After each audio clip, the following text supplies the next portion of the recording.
All right, hey, this is Vaughn. We're at the 2018 Children's Health Fair at Spirit of Health. I want to introduce Dr. Amy Goulet. Amy's awesome. There's a bazillion chiropractors in town, and I'm sure a lot of them are great, but like we love the ones that we can get to know and develop a relationship with, and that really have our heart, which is, you know, our little motto: we love God, we love people, we love health. Amy's really good at that.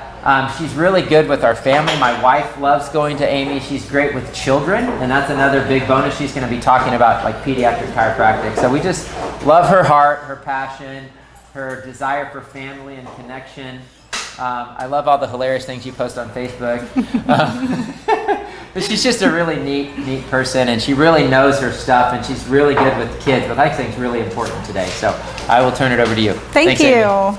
All right, hi everybody. Like you said, I'm Dr. Amy Goulet. I have been in practice here I'm in Belton for 10 years now. It's 10 years this month actually. So it's our birthday month, and I've actually been in practice as a chiropractor for 14 years. I practiced in Iowa before I came here. But today I want to talk mostly about pediatric chiropractic. I am a pediatric chiropractor. I have a diplomate in chiropractic pediatrics. And so just a little bit, there's a lot of great Facebook pages for the natural community, and I see the ICPA organization mentioned a lot, and they're awesome too. So a lot of pediatric chiropractors around here, you'll find them in the ICPA. I got mine through the ICA, which is just as good. They're both awesome organizations. That's just a little bit more popular up in Davenport, Iowa area where I was from. So that's the difference. If you ever see that out there, if you're kind of in your groups and you see ICPA, ICA, it's kind of it's just two different groups, but it's all the same thing. So if people have a diplomate in pediatrics, that means we took a 3-year postgraduate program to get certified in pediatrics and pregnancy. So there's a little bit of background on that. So I want to start out a little bit by just telling you all how I even got started with chiropractic and where I got my heart for that as a profession, and how it ties in with my heart for God and for people, and especially for kids.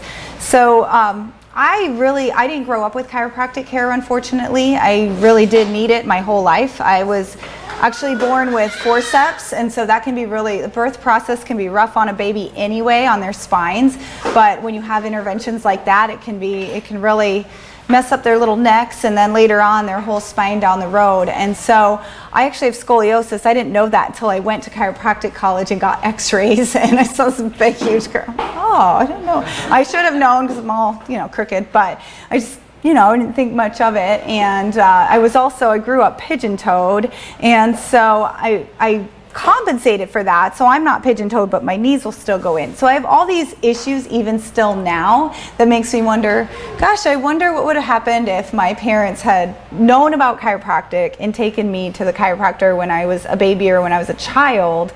And I'll never know. So I do the best I can now to maintain, and it's really helped me to stay out of pain and to function really well despite having, I think we all have some of our own issues. Unfortunately, not that many people are born with a perfect spine. Some people are more blessed than others, but yeah, so that's my background a little bit.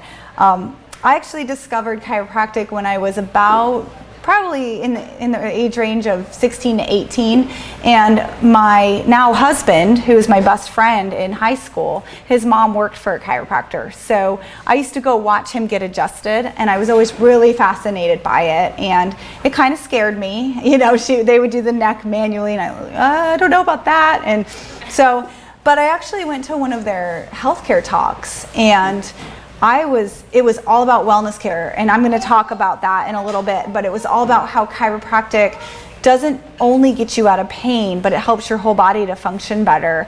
And it made so much sense to me, and I was, from that day on, I was sold. I thought that is just that makes so much sense, but I was still a little leery about getting my neck adjusted. I didn't go in as a patient myself until I went to an amusement park with some friends, and we went on about 4 roller coasters right in a row. And so right after that 4th one, I ended up in torticollis. And if you don't know what that is, a lot of babies get that. So again, I'm going to talk about that in a minute, but it's when this muscle here spasms and it pulls you over to the side and rotates your head. My shoulder was up, so I was stuck, and it was the most painful thing I felt. Even to this day, I've had 3 babies, all natural, and that's still, that torticollis tops all of that. And so that's what took me to the chiropractor. And so I finally, I said to my best friend, who's now my husband, okay, I'll go in. I don't care what they have to do. I need to get this fixed. And so they adjusted me, and even though it was scary, I right after thought, oh my gosh, that didn't hurt. I think it feels a little better. And so that's what really made me start thinking, this is what I want to do with my life. And then I started working for them about a year later in college, and I loved it. So that's why I'm where I'm at today. And let me go ahead with this. Okay, so a little background about chiropractic. We are fearfully and wonderfully made. So I love chiropractic because it really fits into the way that God designed us. And even from a developmental standpoint, as the baby's developing, their central nervous system, their brain and their little spinal cord, everything starts with that and then develops around it. And so it's really awesome when you think about that being the very first thing to start developing. And that nervous system controls everything. So God designed our bodies. He really designed us to be self-healing, aside from any kind of, in chiropractic they call it limitations of matter. So obviously if somebody has a disease process that's gone on for a certain period of time, or I'm going to say an extreme case here because it will make the most sense. Like let's say somebody had to have their foot amputated. Well, that foot's not going to heal itself because it's a limitation of matter. It's not there. Somebody had their gallbladder removed, that's gone. But aside from that, in a normal working functioning human body, we're designed to be self-healing, and that happens apart from any interference on those nerves. It's healed through the nervous system. So our brain is the command center of the body, and the brain communicates all of its commands to the organs and the parts of the body and tells them how to function via that nervous system.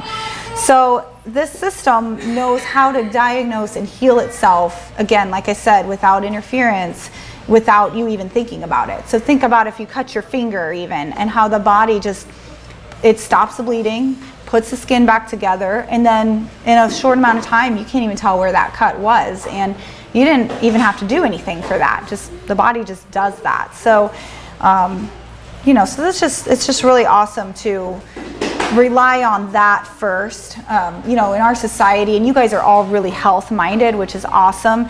We're way too drug dependent as a society. And so drugs have their place, but first of all, we want to prevent from having to get there, and we want to rely on them as a last resort, not the first resort. We want to rely on the body and the way God designed us first. So think about your cell phone. I mentioned interference. When there's interference on a call, and let's say you're trying to get a phone number or something, well, the call's either dropped if there's interference, or it starts breaking up, and when that starts breaking up, you're like, oh, hold on, I didn't hear that. You're running around, you're trying to find a place where there's not that interference so that you can get the whole message. And so that's the same way with our bodies. When that nerve communication gets interfered with or cut off, the communication from the brain is either cut off or altered, or it's incomplete, and you have effects in your body then. And so I'm going to bring this back to the spine. Our central nervous system is housed by the spine and the cranial bones. And so the brain's in here, your spine's in your, you've got your spine and your spinal cord in there, and those nerves actually exit between those vertebrae. And so when your vertebrae gets misaligned, it causes a lot of swelling in those joints, causes less flexibility, it causes irritation, and then it can pinch on those nerves or irritate those nerves that exit from there. And That's called a subluxation. So you've heard of a dislocation, like if your shoulder's dislocated, it's out, it's hanging down there, you would know that. But a subluxation, sub is less than, so less than a dislocation, but it's still having an effect on the spine and the nerves and the muscles and those structures involved. So I get asked this a lot. It's mostly adults that come in and they'll say, what's causing this? Why do I keep going out, in that spot? Why are my hips always out? Or, so that's a great question. What causes subluxations? Subluxations are caused by many events in our lives. A lot of times it's really hard to put your finger on what exactly it is. For a lot of adults, sometimes it's repetitive motions. As parents, you carry the baby on the same hip all the time, and so that's going to cause some imbalances. Some of it's just you're born with it. I mentioned scoliosis, or you've developed that condition, and so your hips will always be a little bit rotated or off because of that, because it's your structure. But there's other things too. Back to babies, the birth process itself, whether there's interventions or. I just had a friend deliver a baby actually the other day. It was her first. She was all natural, birth center, no interventions, but it was a very long labor. Her water broke first and then she went into labor. So all that pressure was being put on the baby's spine and head and didn't have the cushioning of the amniotic fluid. And so they actually had some effects from that birth trauma. And the baby's doing well now, but they just got out of the NICU because there was a lot of inflammation and it affected, there was the blood cells and the breathing, and so all this stuff, and that was birth trauma. So think about what that did to the spine. So there's birth, there's in utero constraint. Sometimes even in the womb, as that baby develops, their position is a little off, and so they're kind of stuck in this weird position in utero, and then they come out with this head tilt already.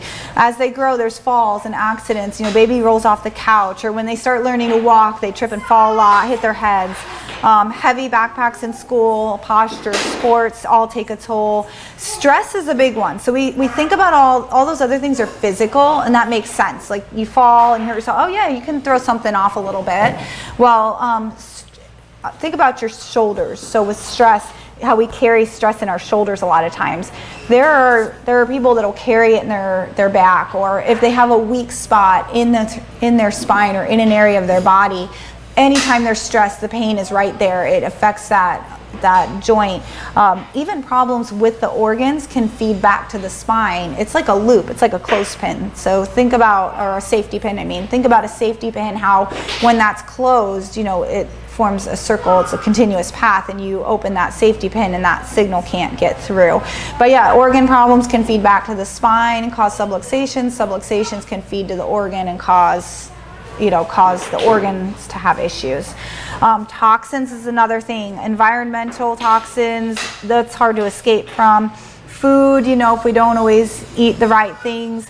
Vaccines possibly, and I know I'm in a population that may not do a lot of vaccines, but even, it's a lot of places, even in the natural world, it can be about half and half, but those can take their toll.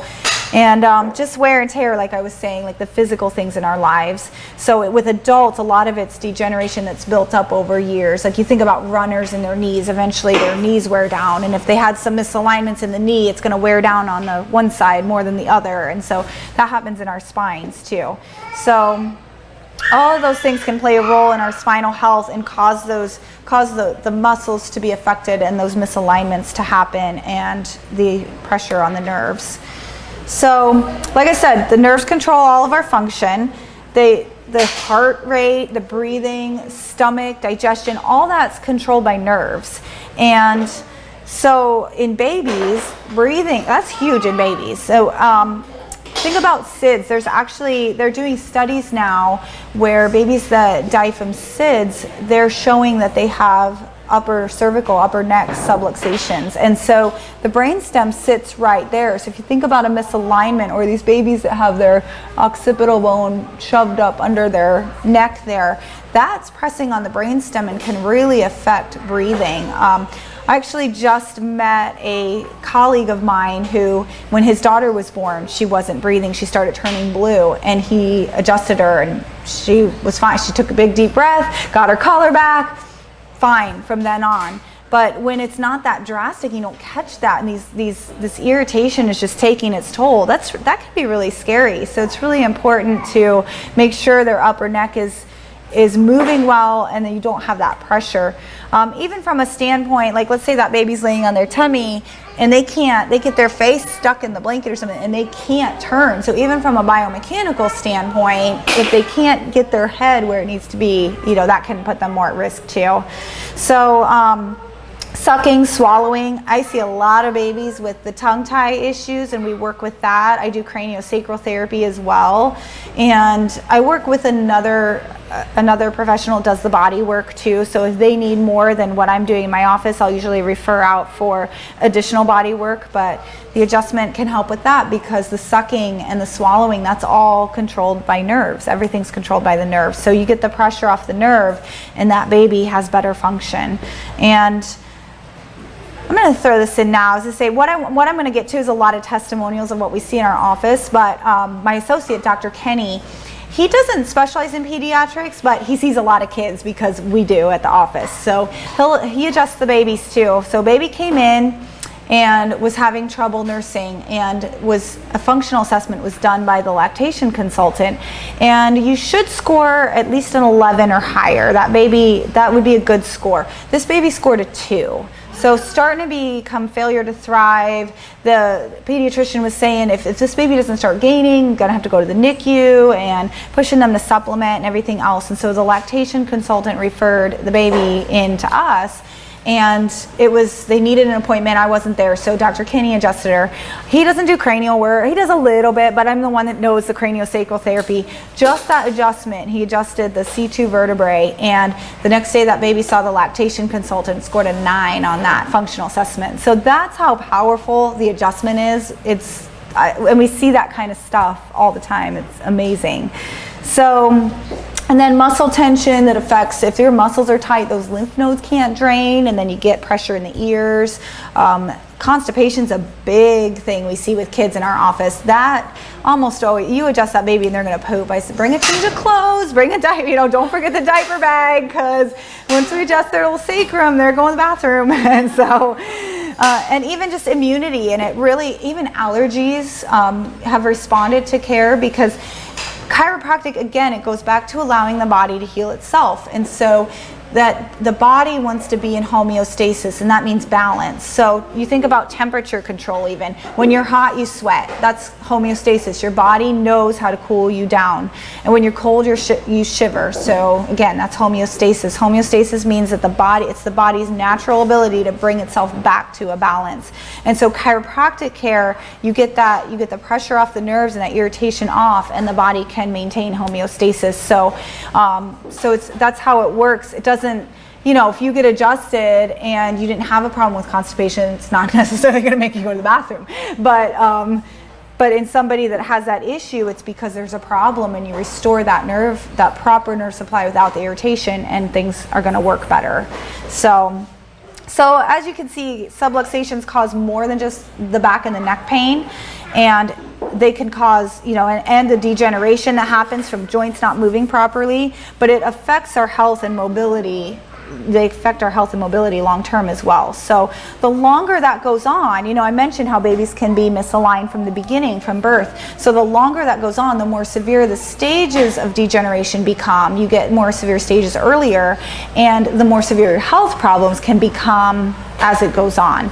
So most of the time, I see this process has gone on for a long time before the pain starts. I always tell people pain is usually one of the last things to come on in a misaligned condition, which again is why it can be frustrating. People get adjusted and they'll think, oh, I've been adjusted. Why do I keep going out? Well, it's because the problem's been there for longer than you realize, because the pain didn't come on till later. Most kids I see aren't in pain when they come in. We're working on some other issues, or we're working on that parent already has a wellness and prevention mindset, so we're doing wellness care. So we'll talk about the different kinds of care then in a minute too. So this is really cool. I wanted to put this in here because I mentioned immunity. These Masha and Dasha were conjoined twins in Russia. This picture was from 1966. So this was before they had a lot of the, they might have started separating them then, but now those surgeries are more successful. But what's interesting about them is this goes back to how the germ theory of disease and how it's not just germs that cause disease. It's really about having fertile soil for them to grow in. So again, you all being natural minded already probably know that the better nutrition you have, and there are supplements that boost immunity and all of that, the less likely you are to get sick, or if you get sick, the less severe that it's probably going to be. So even as conjoined twins, they shared a blood supply, they shared digestive organs. The only thing that was different, so they didn't share a nervous system. I mean, part of it probably crossed over in the legs, but their spines were separate, you know, and so they did not get sick at the same time. One would get the measles, the other wouldn't, and the other would get the measles maybe later, which is kind of weird because you would think they would have immunity from, I don't know how that worked, but anyway, but they got all their childhood diseases at separate times, even though they shared a blood supply. They obviously, you know, they shared everything else too. And so it's so interesting, and it just goes to show what we learned in school. This picture, it's hard to tell, they both look like they're angled, but one of them, their spine was straighter than the other, and that one was healthier than the one that had to be a little bit more curved. And so that was really cool too. And so it, again, there's a study, I think the reason I put this whole paragraph in here, yeah, they did a study in, this is a 1986 study. They've done other studies since then, but it was neat because this one just happened to be with the Masha and Dasha stuff. But they found in this study that chiropractic patients had a 200% greater immune competence than people who had not received chiropractic care, and 400% greater immune competence, than people with cancer or other serious diseases. So just getting adjusted, that goes back to just keeping your spine healthy and well and adjusted and subluxation free. You can see why, you know, we say all the time as chiropractors, our kids don't get sick as often. Our kids don't, you know, people under chiropractic care, they're just healthier, and they've found that in case studies. So it's neat to see other in-depth studies actually show that. And it's not just like it's a 10% difference, like 200%. And I think it's neat that it mentions the cancer and other diseases, because I see a lot of patients who will say, oh, I found out it's this, so it wasn't a chiropractic issue. Well, okay, but you can do both, because getting adjusted is going to come alongside anything else you're going to be doing and support your body through that process. So that was a cool statistic too, but yeah, I love chiropractic. This is my little nephew. This is torticollis. So my nephew, they live in California. So unfortunately, I've adjusted him twice because that's all I've ever seen him. But I found him a chiropractor out there, and every picture I saw after he was born, I call my sister up, I'm like, he has torticollis, you gotta get him adjusted. So you see the head tilt and the rotation. We work with a lot of babies with torticollis, and the conventional route for torticollis is usually physical therapy. A lot of times when they have the torticollis, it causes them to lay on one side of their head more, so you'll see that flat heads start to develop, and then they'll do the helmets. Not that physical therapy or helmets are bad, but the really cool thing is that when those kids get adjusted, it clears it up so quickly, and then it saves you the time and money at the physical therapist's office. And I can show stretches to do at home. I've had a couple babies who've been really stubborn cases where we'll do both. I'll adjust them and then they'll do physical therapy too. But then, you know, then their head rounds out as they grow because they're no longer stuck in this side and laying on one side, and so then they don't need the helmets. And so chiropractic can save those torticollis babies and the parents from a lot of trouble or a lot of inconveniences that can go with that. Plus, if they only get this physical therapy and the helmets, the problem's never addressed. Torticollis is caused by a subluxation of the C1 vertebra, and so they'll do the physical therapy and it's working with the muscles, and they'll get those muscles stretched out. Or worst case scenario, sometimes they actually go in and surgically cut the muscle, which is awful. And then they still have this subluxation up here, so then they might end up with ear infections, or they get migraines later in life, again, those other physical therapy helmets, that they have their place, but if those kids aren't adjusted, they still have the problem that caused the torticollis. So he's doing great now. That's actually, let me skip ahead. That's him in the middle there. So he's he still gets adjusted, and she's since had a second baby, and he doesn't have torticollis, which is good. but interestingly enough too, Bowden, his name is, he had a lot of reflux issues. Chiropractic helps with that. We see babies with reflux, colic. I had a baby the other day. The mom was bringing her in. She was such a happy baby. She was doing awesome. She came in with a crazy head tilt, but we got that resolved really quickly. And then I didn't see them for a while. And I was thinking about them, like, I gotta call her. Well, it turns out that they had some car trouble, so they were down to one car. So she couldn't get to the office during my hours because the husband needed the car and was at work. And so she finally came back in. I saw that she was struggling with she said the baby had colic, and I thought, oh my goodness, what happened, you know? So I was about to message her, give her a call, and she comes back in, and I'm like, I'm so glad you're here, I've been thinking about you. One adjustment, I knew. I looked at that baby and I felt that baby's neck, and I said, this baby doesn't have colic. And so I adjusted her, and she came back a couple days later to check the baby, and she's like, night and day difference. And the mom too, night and day difference. For the mom, she was rested and she was happy, and so she said, she's been perfect. And so she's getting back in more regularly, but she's doing great. So we do a lot, colic, reflux, and again, it comes alongside. Reflux can be a little bit of a stubborn condition sometimes, but we can make a difference for those babies, and maybe avoid the need for medication or keep them on it for less time, or sometimes antibiotics are an issue with those reflux babies. They had antibiotics in the beginning, so there's all kinds of issues where we can take a multifaceted approach, but the chiropractic definitely helps them get through that quicker. Sinus congestion is a big thing. Allergies in kids. I had a little guy come in that had terrible allergies in the spring, and he would come in, his little face would be all red. You could just see how stuffy he was, and just so much congestion. You could hear it, and I would adjust him, and just, you could see the color, the red drain out, and his face get less puffy. He was the most drastic result I've seen with that. That was amazing, but it really does clear the sinuses. I have a lot of adults that come in and notice that too. Acupuncture is good for that too. I'll throw that in. I'm talking about chiropractic today, but I also do acupuncture, so if you have questions about that, ask me after.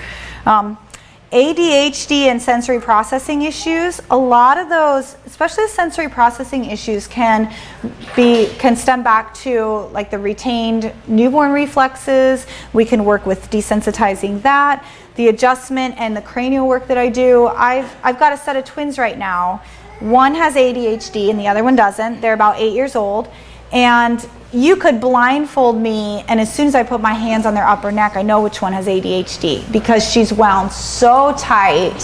And kids will function, so she doesn't walk around like this, but she's compensated and she's functioning, but she fidgets, she can't pay attention, she's hyper, she's just, they have the behavioral issues. Well, they've got this underlying nerve pressure going on, and they're tight and they're uncomfortable. It's almost like, that restless leg syndrome, if you've ever experienced anything like that in your muscles, where you're just like, oh, that's uncomfortable, I just have to move it. And so these kids they can't put their finger on it, but they've got this irritation. And so as they get adjusted and that loosens up, and we loosen the soft tissue component as well, they do really well. And we have a lot of testimonies of kids come, and moms bringing their kids back in and saying, they haven't been in the naughty chair at school all week. Like, yay, because they're not, it's not really a behavioral issue a lot of times. It's a discomfort issue. And so we can help with that too.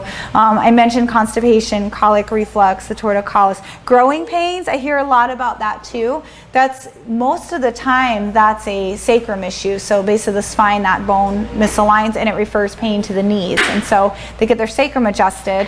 Bedwetting too can be a sacral issue. We do a lot with that. And so, and then also those babies, if you ever see a newborn and they're fisted, I call it, they're just wound up. They're like this, and their little hands, they won't be relaxed. They'll be tight. Or the babies have to face out all the time, so moms will be carrying around. Normally you can cradle a newborn, or you can put them in a sling, or you can, they hate the car seat. Mom tries to put them in a carrier where they're facing them and they're scrunched up. They won't do that. Mom says, oh, they'll only be held facing out. That's almost always an issue with the the muscles up here, the dura, that lining of the spine, and even subluxation, occiput subluxation. Their little heads are almost always like this. And so of course, if they're stuck like that and you go to put them in a flex position, that hurts them. They can't do that. And so we work with that too and get a lot of really good results with that kind of thing. So babies that cry all the time, that's my next one. People say, well, what do you see? Like, a lot of times parents, they don't know the issue. They're just like, my baby is crying, and it's not just normal newborn crying. It's, babies cry, but it is like round the clock, can't get comfortable, won't sleep, and so those babies respond with adjusting because a lot of times they have those subluxations. They can't tell us that they're uncomfortable, or there's fluid in their ears, or their neck is pulling, or certain positions hurt. So they cry, and so that's usually the first symptom we'll see. Later on, when they're 9 months old or a year old, they'll start getting a lot of ear infections because of that subluxation, or maybe these newborns aren't latching well, that sort of thing. So yeah, we can help those crying babies. I was going to share. So this was actually back when I was working in Iowa. I had a mom bring her baby in, and she said something's not right. She's not really hitting her milestones, but they haven't diagnosed her with anything. They don't know what's wrong. I said, well, let's just try adjusting her, And she was one that was flexed, and she was starting to walk. So she was older. She was about a year old already, so she wasn't a newborn. But I noticed that she was one of those wound tight babies. She was still fisted, which is kind of crazy for being almost a year old. She just kept everything close. And so I adjusted her, and it was one adjustment. And the mom came back in the next time for her next appointment. She said, it's amazing. Well, first of all, she takes her out to the waiting room. The baby had never been able to turn her head to one side. And so the baby all of a sudden just turns her head and is looking like, there's a whole new world on this side of the room, And so that was really cool. We saw that right away. Then the mom brings her back for a second appointment, and she says, you won't believe this. It's like she grew. She has to get all new clothes. Well, she didn't grow. She just relaxed, and so she lengthened out. So all her pants were too short and her shirts were too short, and that was amazing. So again, it's just like an example of what that adjustment, it releases the pressure on that nervous system, and the body can just finally relax and do what it's supposed to do and not carry around all that stress. So that was really cool. And so this is just a couple pictures of babies I've worked with, and some of them are actually in this community here, so some people might recognize some of those babies. But yeah, she was having a lot of latch problems and just a lot of fussiness, and she's doing a lot better and more comfortable now. And this baby I still see, she's 4 now, so that's really cool. It's neat to see them grow up with chiropractic care. Yeah, he's 2 now. He still gets adjusted, and so those are some of my babies. I have a lot of pictures like that. But you can see how gentle it is. A lot of people ask, well, oh my goodness, I don't know, I'm nervous about getting my baby adjusted. But when I'm working with these babies, they're either smiling at me, or a lot of times they're sleeping. The only times they really cry are if they're uncomfortable, if I lay them in that pillow and they don't want to go in that position. So then we figure things out and do something different, or if they're hungry. And if they're hungry, I let mom nurse first. I'm like, we'll work her in a minute. Let's just go feed her. So yeah, babies, kids love getting adjusted. Sometimes when they're a little older, it's a challenge. We've got a teepee in our office in our kids area, and so yesterday for Kids Day, I went and I adjusted one of the little guys in the teepee because he was not getting on the table. I'm like, that's okay. I'll go where you are. So we work with them and do what we need to do. So yeah, is chiropractic safe even for pregnant women and kids? There's a lot of studies now. There's more and more studies coming out about the safety of it. But like I said, it's very gentle. This is one of my sweet families, and some of you actually might know them too. But this was This was me adjusting their baby, and their little girl was taking part in it and helping and holding on to him, and she was just, there's somebody, you know, they're working on my computer and messing things up, and so we're really kid friendly though. We make everything work, but that's neat to get whole families in. Like I said, I have my diplomate in pediatrics. We have pediatrics training just in school, so any chiropractor can adjust a child. Some of them are more comfortable than others, but for the bigger issues, or if you're doing cranial work, or if you're doing, there's some extra stuff, a lot of extra stuff we learned in that diplomate program and things to look for. But if you have a chiropractor already and you think, well, you know, I wonder if they adjust kids, just ask them. You'll kind of get an idea of how comfortable they are. Same with pregnant women. You can get it, my associate adjusts pregnant women too, and he's great at it. I do have specialized training where I do more with the ligaments and do more with special conditions. So that diplomate gives us that extra training, helps us to know what red flags to look for if we need to refer out, and that sort of thing. But yeah, basically any chiropractor has training in pediatrics, though, to some extent.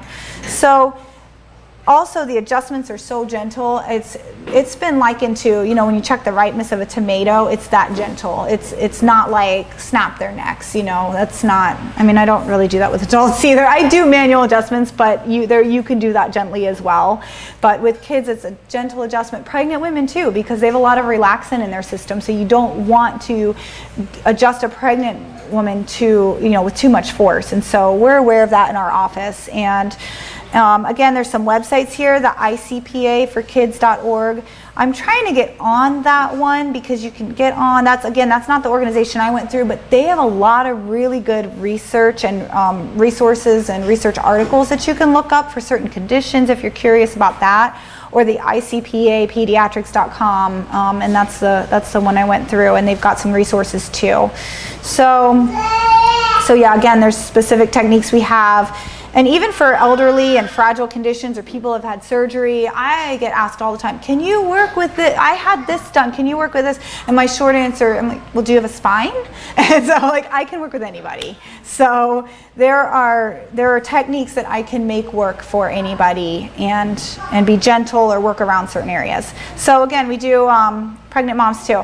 This was, she was pregnant, I was not, but it's so funny, my patient walked in and we were wearing the exact same thing. So that was really fun.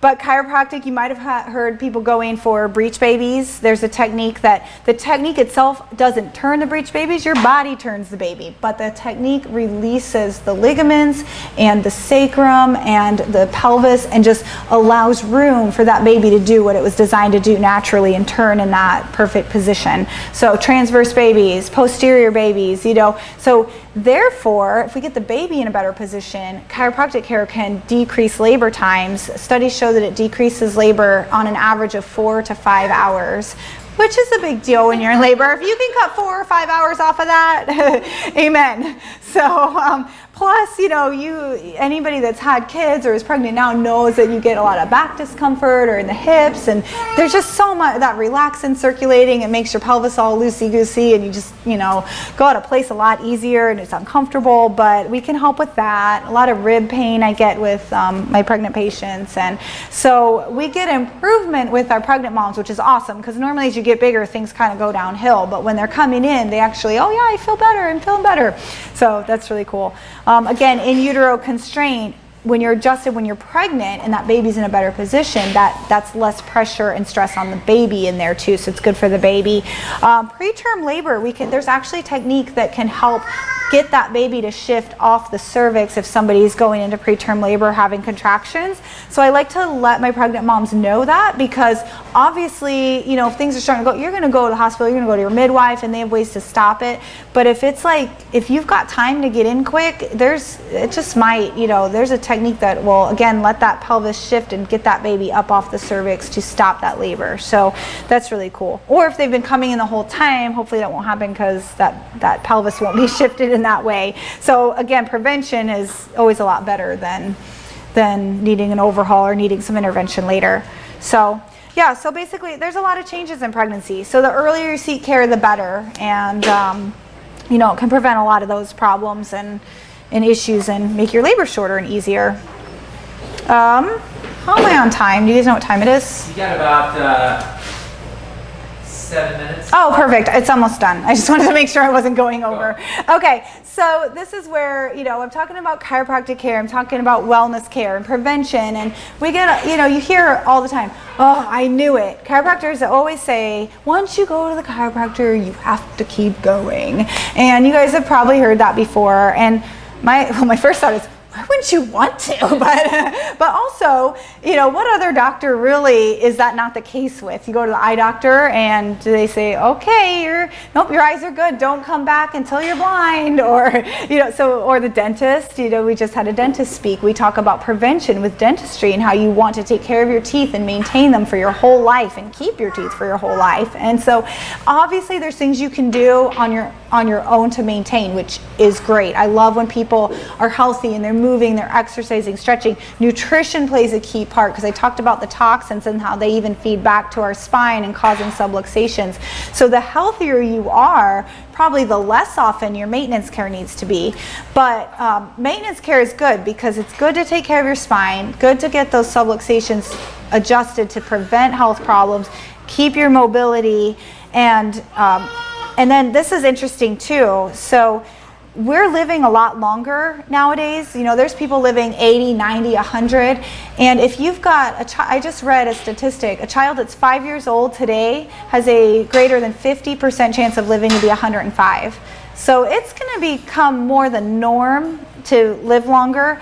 And when you look at society and the direction it's going mobility-wise, you see people that are 70 hunched over walkers, barely able to move. And you think, if we're living to be 100, but we lose our mobility at 65 or 70, that's a long time to be suffering with immobility and pain. So it goes back to prevention. And the reason I'm talking about that immobility is because, and how it relates to chiropractic, is because the most common cause of functional disability in people over 50 is spinal disorders. So more than, you get a lot of people with knee replacements, hip replacements, but the spine is a big deal. That's causing a lot of issues with people as they age. Plus, you can get a new hip or a new knee, but there's no such thing as a spine transplant. So that's another reason why this is a big problem. So just like retirement, the younger you are when you start investing in retirement, the better off you're going to be when you're older and in your retirement years. So it's the same thing with our health. And that goes for everything that everybody's talking about here this weekend, really. The nutrition. And, you can't just... Sometimes our bodies are so amazing. Sometimes you can let your health go. You can get diabetes, you can get all these health problems, and you can reverse it by doing the right thing. But that's a lot harder, and sometimes you can't, but that's a lot harder coming at it from that way than it is from doing it right when you're young. And so same thing, that's what we really try to be a wellness office. So we get all kinds of patients. We get patients that come in and the first time they've ever been to the chiropractor is when they're 45 and they've been over and now they can't move. And that's okay too. We'll get them fixed up and then we'll talk about prevention, get them on wellness care.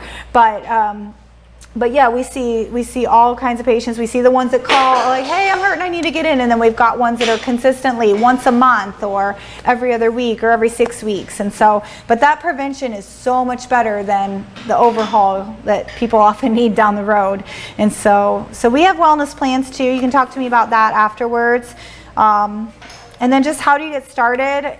Come in as a new patient. We're doing a special this weekend where it's $25 for a new patient consultation, exam, and a scan. The scan that we do that usually when kids are about 6 or 7 on up. Babies, we don't scan them, but we check other things.